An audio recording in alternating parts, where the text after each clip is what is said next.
Hi guys! So, time check. What time na? 9:34. 9:34. Magdi-dinner pa lang kami. So, nasa Central Square Mall ako ngayon. Kakatapos ng mag-big grocery run sa may landmark. Ang Diyos ko sa tinagal-tagal ko sa Taguig. Ngayon ko lang nalaman na may TNT pala dito. Akala ko wala na tong ground floor. So yun, share ko lang kasi baka hindi nyo rin alam kasi ako ang tagal ko na dito pero di ko alam eh. Kaya na. And for today's vlog, I'm with Kitty Dora. Dahil maulan, magra-ramen kami. Kaso nakakagulat pala. Parang huli ko kasing punta dito, parang wala pang 500 yung naalala kong price. Ay, sino ka dyan, babe? Ang mahal pala ng ramen dito. Pero sa pagkakalala ko, masarap na. Oo, sa pagkakalala ko. Ako pagkakaalala mo ulit. Pero wag kasi kayo magtitiwala sa pagkahalala ko kasi laging mali yung naalala ko. And then after nito, kapag mga person magpapanggap ang magja-jog. Kaya ako yung running attire. And then we're gonna try to have matcha. Pero kung walang matcha, baka magkain lang kami. Coffee. Diba? Parang na-offset din talaga yung ginag. Pero ganun talaga mga mapagpanggap lang kaming tao. Ito na ang napakamahal na dinner. Same kami ng order, but sa kanya is mild spicy, sa akin ay hindi. So let's see. Mamatay na ang sagot na. Oh my god, I hate this, the onion spray. Bakit ko nakakalimutan yung patanggal ko? Para pa. Let me try it first. Ako na sa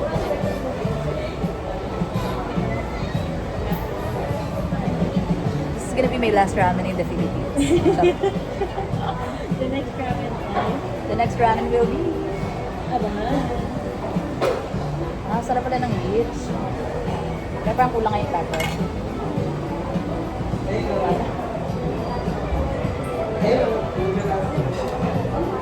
Shit. May itinerary ka na. Wala pa. Sabay na, ang dumi-dumi ko naman. Napakadugit naman. Puti pa naman. Puti.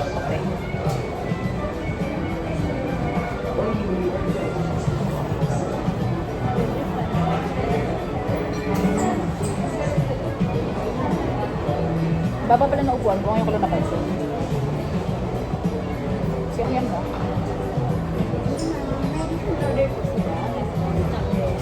Okay na pa. Thank you po.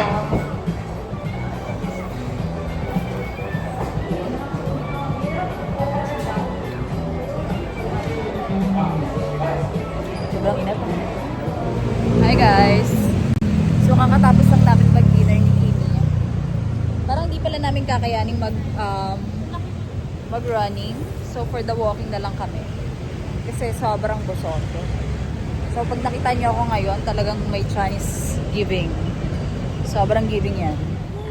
With flash pala to. Hi guys! So after na aming walking era, we ordered matcha. So for Kimi, it's the sea salt. We are at tea and toast pala. So second time ko here, first time niya. And then this one is the matcha cloud. So yung base niya ay coconut water. It's the first time for me So yan. Nandito tayo in front of Salaryman, Isam. Tapat lang siya. And the vibes here. Parang wala kami lang tao, I think. Yeah. How was it? It's nice. Okay, so it's my first time. The coconut is sweet. Oh, it's my first time to try matcha with coconut water. Do I have to mix it first or can I just drink it straight? Hey, drink it. Mix. Hindi, drink mo Drink muna it first. para makita mo yung difference. Oh, Diba? I didn't know that it was so good. The combination is good because the coconut is so sweet. Perfect combination din pala siya. This one is yummy din. It's my The number matcha 2. here is yum yum.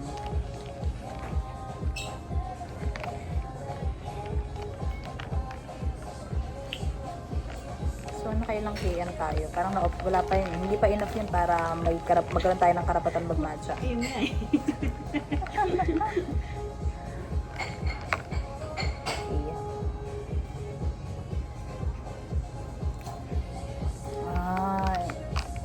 It blends really well together and it's very creamy. The sweetness is just enough.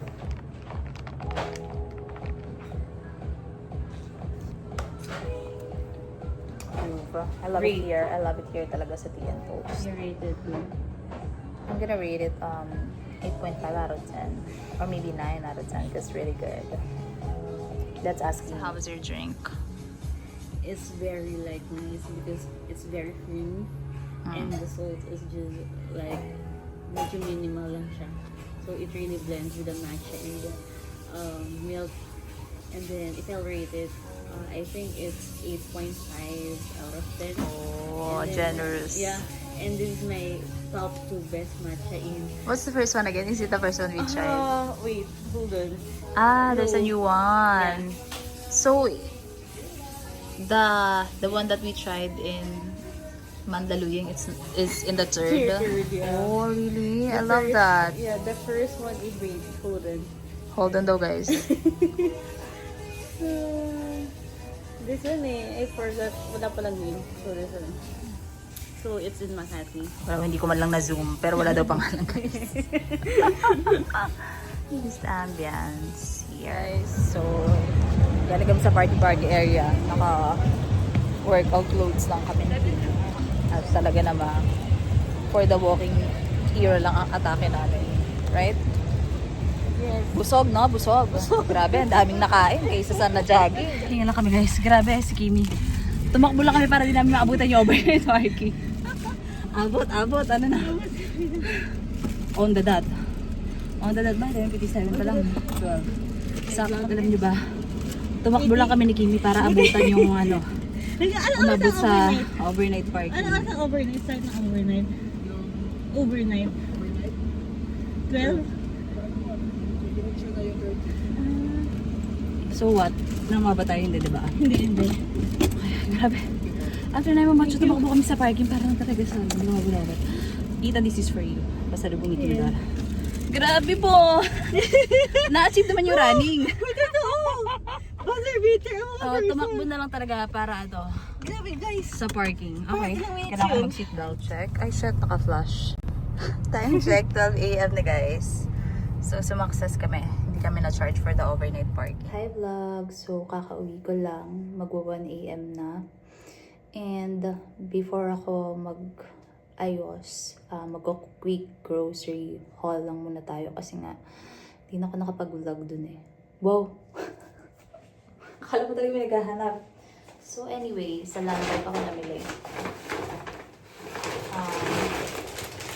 Namili tayo ng goodies para sa doggo namin na pag nag-visit sa akin, wala siyang makain. So, binilihan ko siya. Binili ako ng dehumidifier kasi baka masira yung binili kong cabinet eh kung wala. At dahil ako naglalaban ng mga undies ko, ang mga private stuff. Bumili ako ng pang-laba-laba. And wala na akong mini tissue. So, of course, loyal tayo, sun care. So, yan yung sa, ano. And then, I also bought this upuan pang-laba. Kasi nga talagang for the labandera era tayo. Yung mga ano lang, the rest for the laundry naman na. Ito, sa department store ko binili. Ano lang, microwavable containers. Kasi nga talagang nakakatamad magluto lagi-lagi. So, kailangan for the init-init lang, diba? And then, 2 of these. Kasi yung mga binili kong appliances, kailangan ganito yung saksakan. And then, for the grocery, ang bigat ba? Talaga, hindi ko na ito kaya mag-isa. Char. So, ito na siya. It's quite a lot. Anyway, may bago sa Meiji na yogurt. Parang mga 5 flavors to. Pero ito-try ko muna to. Ano to? 55 pesos each. So, we're gonna try that. Grabe guys, kung makikita yung grocery haul ko, wala siyang kwenta. Kasi talagang mga pagkain na binili ko talagang walang kwenta. Diba? Mga walang kwenta ka snacks. Ano ba tinatamad ako magluto ng breakfast sa morning. So, yan na lang. Ayan, mga pang snack-snack ko lang. Naghanap ako ng masarap na noodles. Pero, ito yung lagi kong nakakain. Dahil na work from home tayo, mahilig tayo sa mga kutkutin. So, yan. Hindi bibili akong Nutella kasi meron akong Skyflakes dito na hindi nakakain. So baka ma-expire siya, hindi ko nakakain. What else? Pag magkukuking ako ng kailangan ng milk, bumili lang din ako ng ganito. And then, bumili ako ng ganito kasi parang gagawa ulit ako ng another batch of my mango tapioca. Yung mga nagre-request. And talaga aditos tayo sa pasta.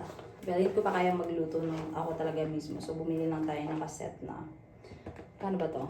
200 something? 200 or 200 something. Sabi ko sa inyo, wala talagang kwenta. Talagang very unhealthy. 2 of these again for the tapioca. And then I missed na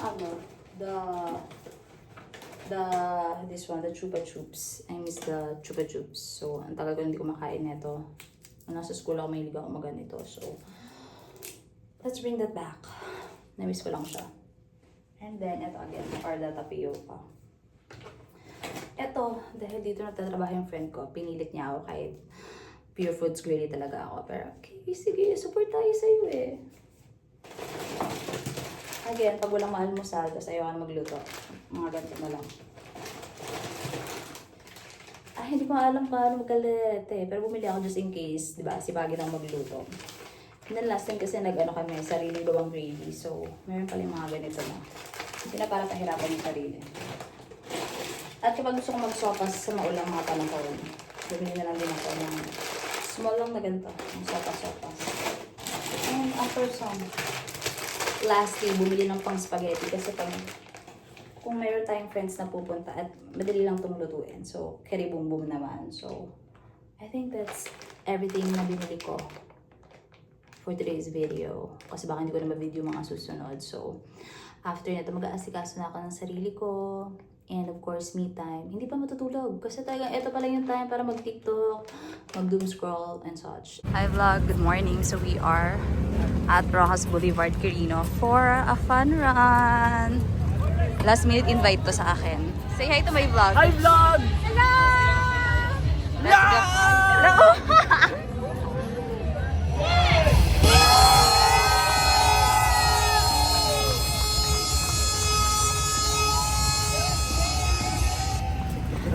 Buti pa siya. Kaya niya. Hi. Hi guys. Hey, what's up? It's a quick life update kahit walang nanghihili.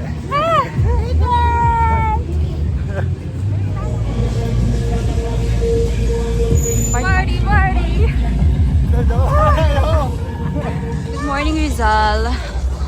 Ay, malapit na kami sa finish line, guys. Yan, guys. Made it! Made it! Made it, guys. Thank you so much. Ito, Hi, vlog! Yay, my first! doon ka galing sa malayo, tapos lapit ka dito. Yan, sige lapit, trampa. Okay, ulit. Bagalan mo lang. Sige pa, layo ka pa. Para kunyari Yan, sige, magpanggap ka pa. Sige. Vlog, buti na lang di umulan. At uulan pa lang. So, kailangan na natin kumolect ng loot bags kasi it's gonna be my first ever loot bag. So, nakuha ko na yung towel and the bag. At the moment, naulan na po. Ang lakas po ng ulan. Ang lakas ng ulan! It's raining. 1, 2, 3. It's been a long time, guys, since I last had this. So, first loot bag ko to. Try natin i-check kung anong laman. Unboxing tayo.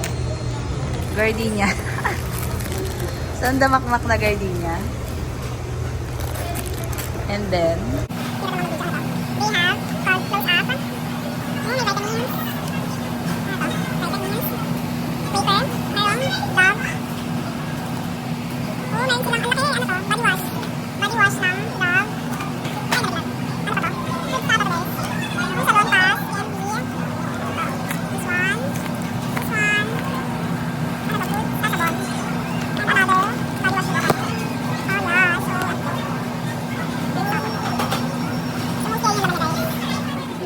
gagawa ako ng mango tapioca. So, nagbaboil na tayo ng water. Nag-blender ako ng mangoes and cream and milk dito para malasa na din yung pinaka-sauce niya. And ganito yung mangoes. Yan. And here are the ingredients.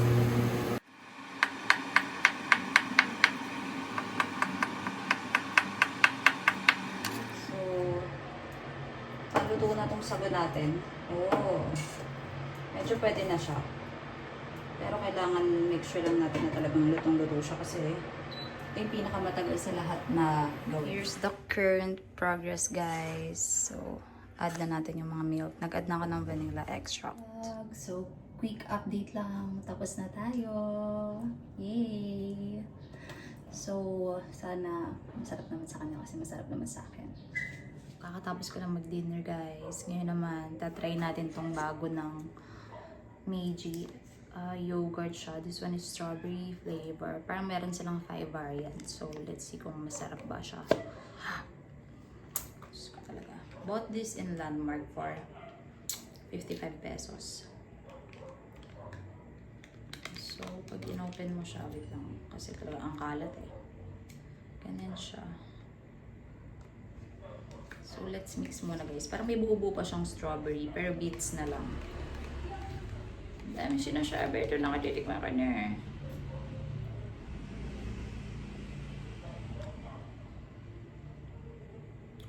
Sarap. Siyempre yogurt maasim.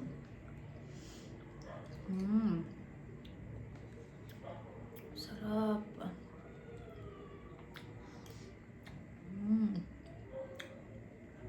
Ang sarap. Try nyo na lang.